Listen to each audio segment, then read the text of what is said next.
Dubai سے کسی نے پوچھا اگر میاں بیوی رمضان میں ہم بستری کر لیں تو کفارہ دونوں پر لازم ہوگا یا ایک پر؟ اور بیوی کی رضامندی ہونے یا نہ ہونے کے حکم میں کیا فرق ہوگا؟ کفارے کے روزے کے بجائے صدقہ وغیرہ کر سکتے ہیں؟ اگر رمضان میں دونوں کا روزہ تھا، میاں کا بھی اور بیوی کا بھی، اور دونوں نے ہم بستری کر لی، ظاہر ہے دونوں ہی کریں گے ہم بستری، تو دونوں کا مطلب ہے کہ دونوں کی رضا سے ہوئی ہے، تو پھر دونوں پر کفارہ لازم ہے، 60 روزے لگاتار 60 روزے رکھنے پڑیں گے صدقہ کفارہ سے.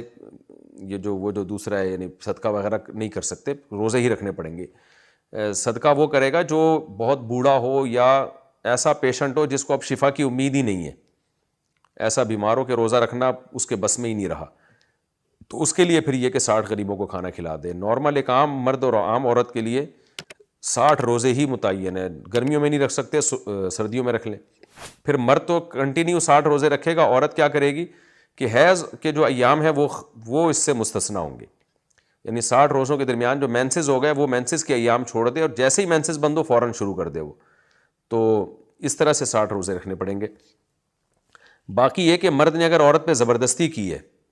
تو اگر زبردستی اس نوعیت کی ہے کہ عورت کے لیے ممکن ہی نہیں تھا بچنا، تو پھر تو عورت پہ کفارہ نہیں ہے. لیکن اگر ایسی زبردستی ہے، اس کو ڈانٹ ڈپٹ کر کے اس سے ہم بستری کر لی اور عورت پھر اس ڈانٹ ٹپٹ کی وجہ سے راضی ہو گئی، تو وہ بھی راضی ہی کہلائے گی، اس لیے کہ وہ جبر تو نہیں تھا نا، کوئی ایسا تو نہیں تھا کہ زبردستی اس کے ہاتھ پاؤں باندھ دیے ہو مرد نے، یا اس کو کوئی قتل کی دھمکی دے دی ہو، یا اس کو یہ کہ بے تحاشا مار پیٹ کی کوئی دھمکی دے دی ہو. اگر ایسا خوف نہیں تھا تو وہ یوں سمجھا جائے گا اپنی مرضی سے کی ہے اس نے، کیونکہ تھوڑی بہت رضا تو یعنی تھوڑی بہت جو جبر تو وہ تو ہر بہت سارے کاموں میں ہوتا ہے. تو اس لیے اس میں جو ہے اگر زبردستی مرد نے یہ کام کیا ہے، اور زبردستی کا مطلب گن پوائنٹ پہ کیا، یا اس کو بالکل ہی وہ اس کے لیے کوئی راستہ ہی نہیں تھا بھاگنے کا، تو اس طرح سے زبردستی کر لیا، تو پھر تو صرف مرد پہ کفارہ ہوگا، عورت پہ نہیں ہوگا. لیکن اگر ایسا نہیں ہے تو صرف ہلکی پھلکی ڈانٹ ڈپٹ تھی، یا عورت راضی نہیں تھی یعنی خود دل سے خوش نہیں تھی، لیکن شوہر کی کو خوش کرنے کے لیے